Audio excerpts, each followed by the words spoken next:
Hi again then guys, and welcome to another breakdown of a specific car, of course, from way back a couple of weeks in the 1.15 update, and it's one of the most iconic cars. I called that this would be added way back in a previous pack. I turned out to be wrong though. It was of course the new, or newer, Ford GT. This one showed up eventually though, not surprised that it did. I knew it would come back. Well, new? Yeah, I knew. It's the kind of car that they're going to bring back, of course they are.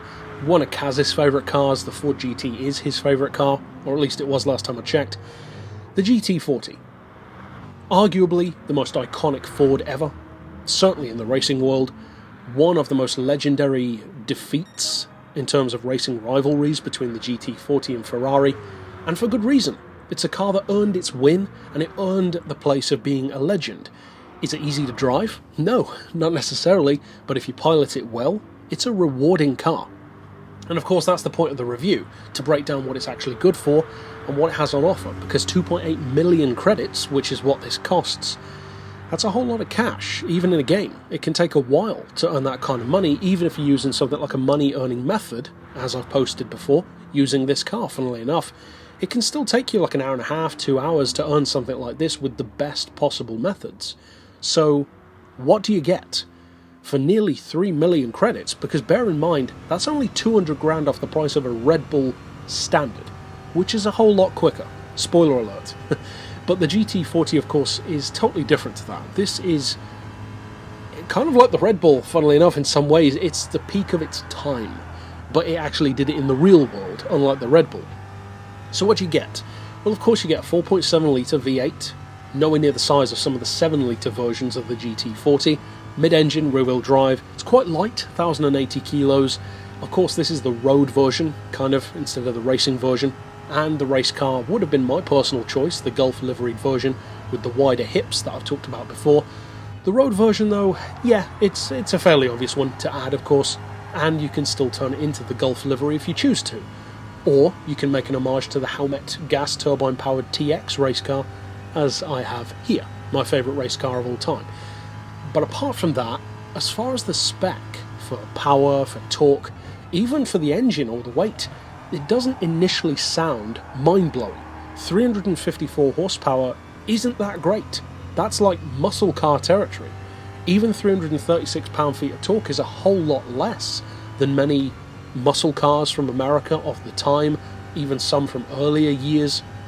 But of course it's the whole package and the way it comes together with the GT40, with the Lola previous tech that was developed into the GT40, and the fact that the car was also refined. They didn't just let it sit at what it was, they gave it a bigger engine, they refined the aero, they made different versions of it, and it had success. So it's a proven formula if ever there was one. I believe, if memory serves, they won 4 years in a row, I think it was, through 66 to 69.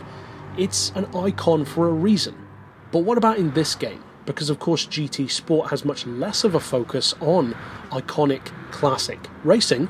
Just look at the Jaguar and the Ferrari sitting doing nothing in Group X. And yet on this occasion, thankfully, we can use this car in the N categories. Now, as far as its track ability goes, as I mentioned earlier on, as I alluded to, it's certainly not a beginner's car, not by any means. The GT40 is very much so in a similar category to stuff like the Cobra, the Stratos, and, although you may not think of it that way, a Clio V6 from Renault. Because in the real world, and Evo magazine backs me up on this, the Clio V6 is not an easy hot hatch to push to its limit, and the fact that it's mid-engined is part of that. The Renault 5 Turbo, in fact, had that same kind of attitude because it was a similar setup. It's a car, though, that's rewarding once you learn to drive it, and often you'll find, and I believe I've mentioned this before, I must have mentioned this before in fact, the cars which tend to be more challenging to begin with will often become the faster ones once you master them. And I know, for instance, from the Super GT match that we did between Nissan, Lexus and Honda, that some of you guys found the Honda to be the quickest of the three, even though I found it to be the slowest of the three. Now, of course, if I spent lap after lap after lap, maybe the results would be different, but those are the kind of cars which can occasionally push through, because a Cobra is not an easy car to drive. But if you put a Cobra up against almost any other sports car of that time, they really struggle to beat it. Because let's be honest, the GT40 isn't a sports car, it's a supercar of the 60s. The Cobra, on the other hand, is very much so a sports car with kind of a muscle car heart, if you will.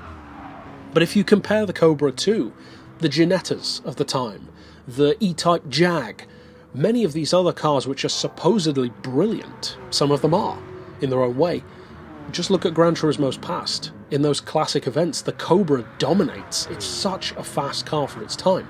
Now, the GT40, in a similar way, is not an easy car to drive, but especially for its power, and because of the power, the amount of tuning range which it has, taking it down into N300, taking it way up if you want to, it's such a useful machine, in a similar way as well to what the Nissan R390 used to be on Gran Turismo 2, because partially they gave it completely inaccurate power at 350 instead of 550, but that allowed it to compete against cars which didn't stand a chance against something like that. I mean, you're taking a homologated GT1 car into the same kind of category as like 300 ZXs.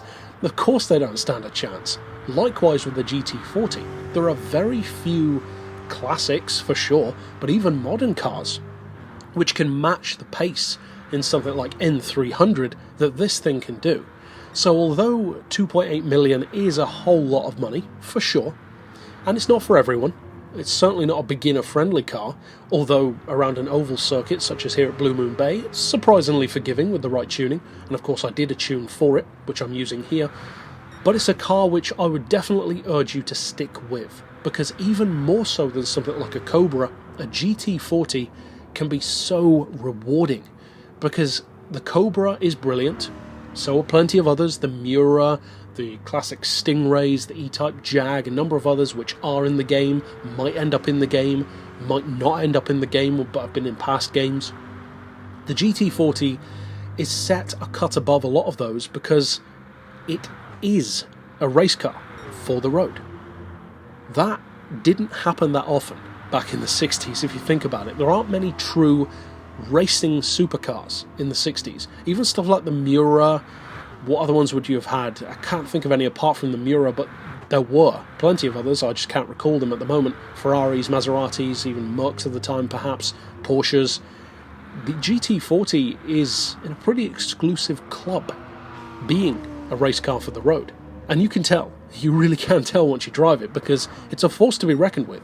It's not an easy force, but if you master it, it's a beast. So 2.8 million, yeah, it's a lot, but I'd recommend saving up for it, because in an hour and a half, it can pay for itself. In 3 hours, you've paid for 2. On and on and on. So it's a great classic, one of the fastest classics in the game so far, and certainly one which is worth your attention.